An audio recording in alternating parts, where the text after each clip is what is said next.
Reach for the sky. Love that theme. And I'm a fan of Scorpio Sky. Scorpio Sky to me is a 5-tool player. Whenever he could put it all together, I would legitimately hold him in the same regard as Swerve Strickland. Swerve is a 5-tool player. Swerve can talk, he can wrestle, he can go good or bad, he can do comedy, he can do everything, right? And I think the same of Scorpio Sky. And yet, this talented individual is MIA. Scorpio Sky, when he got to AEW, remember this, was the first tag team champion alongside his partner Frankie Kazarian and Christopher Daniels in SCU, right? And they helped shoulder that tag team division, as many thought, the first champions would end up being the Young Bucks, which it was not. So after that, Sky goes on, feuds here and there with his dominant feud, if you look over his AEW tenure, has been against Sammy Guevara. Between him and Sammy Guevara, they exchanged the TNT Championship multiple times.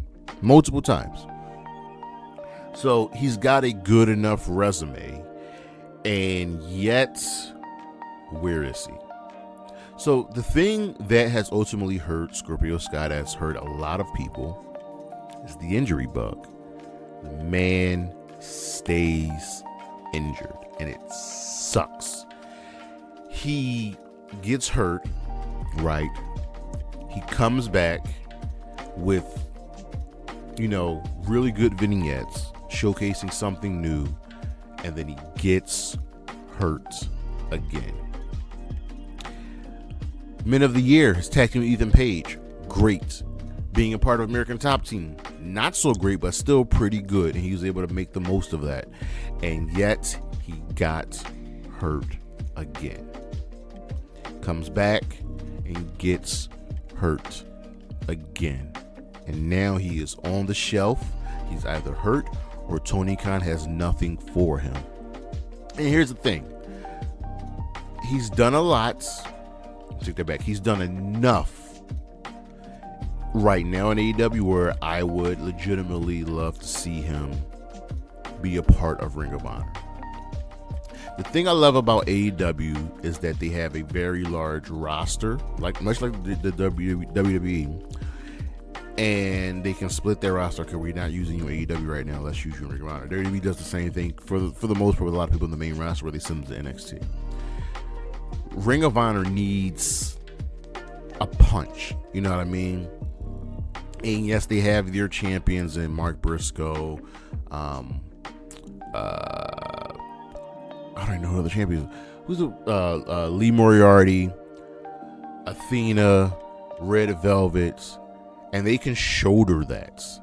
Someone that can shoulder either the TV championship, the Pure championship, even the World Championship is Scorpio Sky. I would love to see this man be World Champion in Ring of Honor. That would really elevate him and get his feet wet before moving back to the AEW roster.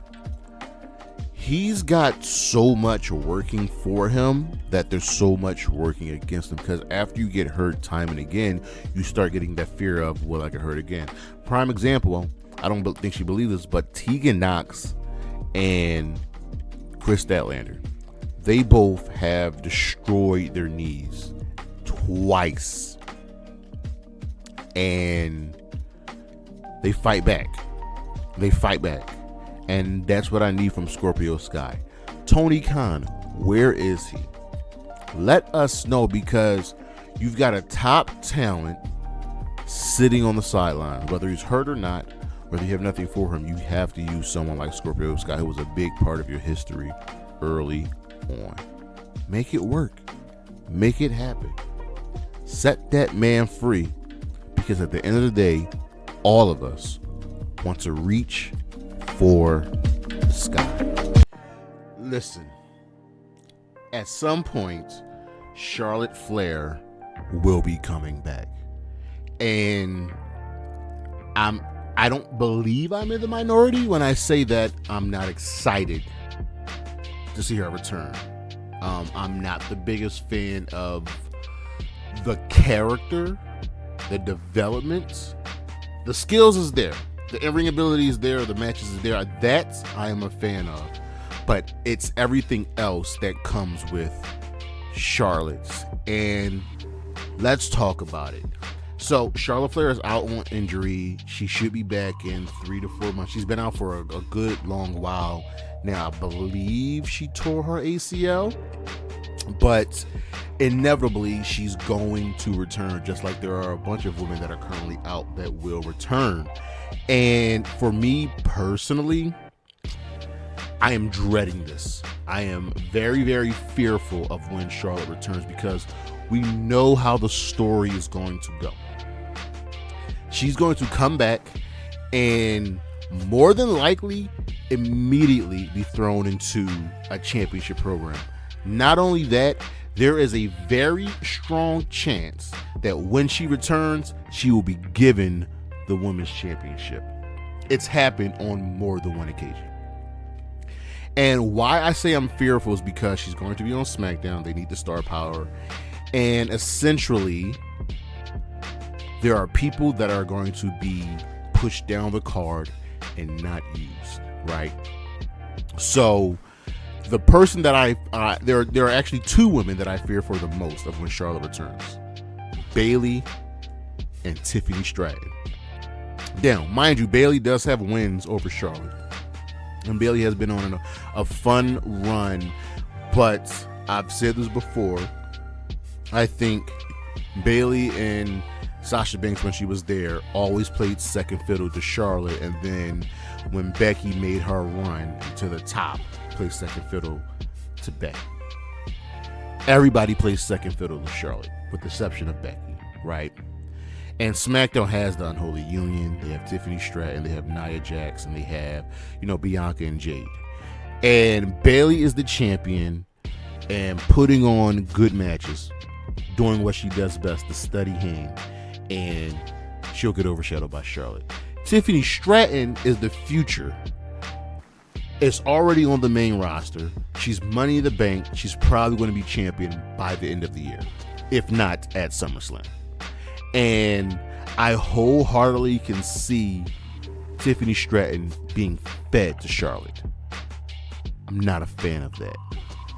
The thing that has always hurt Charlotte, that will always hurt Charlotte, is there's been no development in her character outside of championships.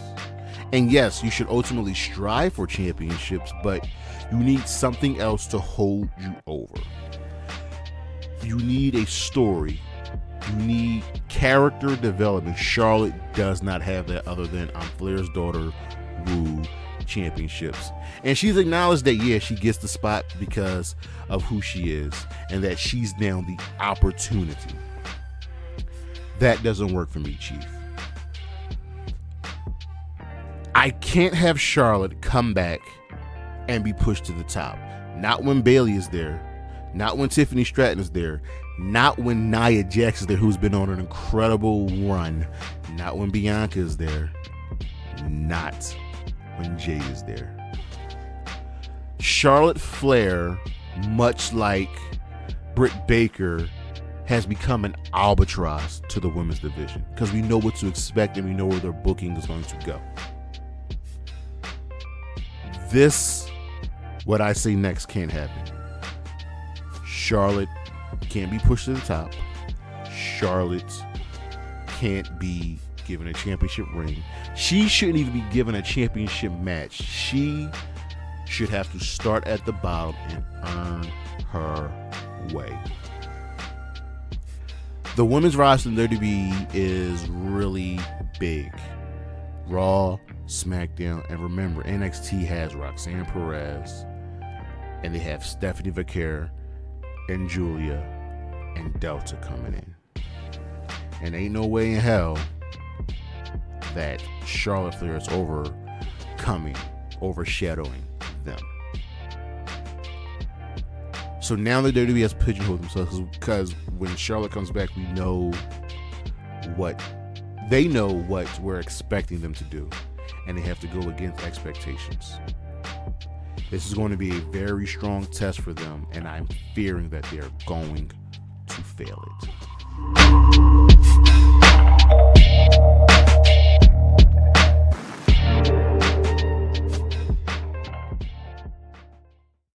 Let's talk about it. WWE has another premium live event coming up this weekend, which is the Bash in Berlin. And once again, we are letting them get away with a 5-match pay-per-view. There is no way, shape, or form that I should be getting the same number of matches I get for a Raw that I do for a pay-per-view. Period. End of discussion. There's no way that WWE can justify this. They want to say they can load up SmackDown. That's just an indictment on your lazy booking, and that your booking needs to be better. With that being said, it's a fine card. It's fairly predictable. So we'll start with the Women's Tag Team Championship match, as the team of the Unholy Union, Isla, Alba, Fyre, will be defending against Jade, Cargill, and Bianca Belair. Remember, the Unholy Union defeated this team and Shayna and Zoe back at Clash at the Castle. And for all intents and purposes, honestly, Isla and Alba have looked inferior to Jade and Bianca. Anytime that they are in the ring with those two, they just lose. Can I see the WWE putting the titles back on Jade and Bianca? Yeah. But we're here in a foreign country. I just don't see Isla and Alba losing right here. So take the Unholy Union to retain. Then we have Kevin Owens versus Cody Rhodes, with Cody Rhodes defending the Undisputed WWE Championship against Kevin Owens. And much like most of Cody's feuds this year as champion, this is very predictable. This is nothing new. It's just a way for him to defend the championship, to look good. He's not even the top face on SmackDown at the moment. This is going to be a good match, and they have tried telling a really solid story in the fact of, KO has turned on people a lot. The Grayson Waller effect showed that, and KO admits to it, saying that everybody deserves it except for Kofi. But this is going to be a fine match. Just wholeheartedly expect Cody Rhodes to retain and move on to the next challenger. Maybe they can stretch this out for one more event. Then we have the mixed tag team match with Dominic Mysterio teaming up with Liv Morgan. They are the Judgement. They're taking on the Terror Twins of Damian Priest and Rhea Bloody Ripley. And it's another match that is very, very predictable. Honestly, Damian and Rhea dominate this match, right? There is no way, there is no thought process where I can see Liv and I take that back. The numbers game. Damian and Rhea really don't have anybody. I'd say the only person that they might have to help them out is Jey Uso, right? Whereas Liv and Dom have the rest of the Judgement. There are still 3 other dudes in the back waiting to, drop the boot.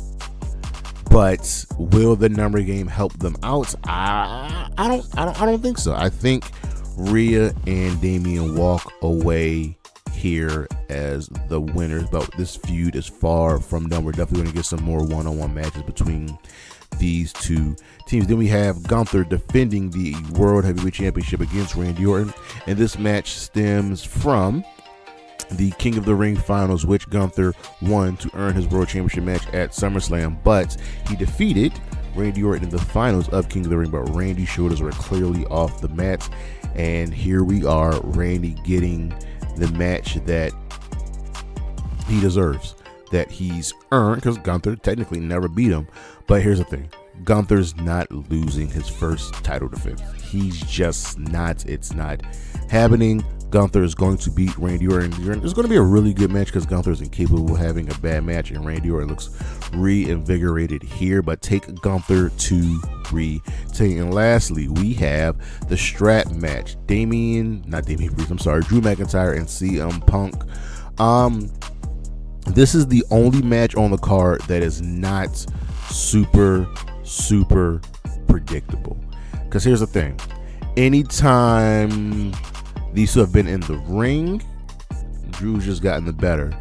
But Punk has snuck Drew every single time, and now they can't escape from each other.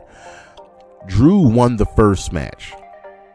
I can see this continuing until the end of the year, maybe even into early next year. And here's the thing: strap matches are supposed to be bloody. Strap matches are supposed to be brutal. You don't really get that in WWE anymore. Like, will they allow blood? Just go and watch the strap matches in TNA and, New Japan and especially AEW. Look at those strap matches. That's what a strap match is supposed to be. I just don't think we get that here. They're going to do their best to ratchet intensity, but take CM Punk to win this match to continue this feud, but he will not get the bracelet back. Trust me, he's not getting that bracelet back. So one more time, our winners, we have, for me, I have the Unholy Union retaining their women's tag team championships. I have Cody Rhodes retaining the Undisputed Championship over Kevin Owens. I have the Terror Twins defeating Dom and Liv. I have Gunther retaining the World Heavyweight Championship over Randy Orton. And I have CM Punk defeating Drew McIntyre in the strap match. What do y'all think? Let's talk about it. Peace.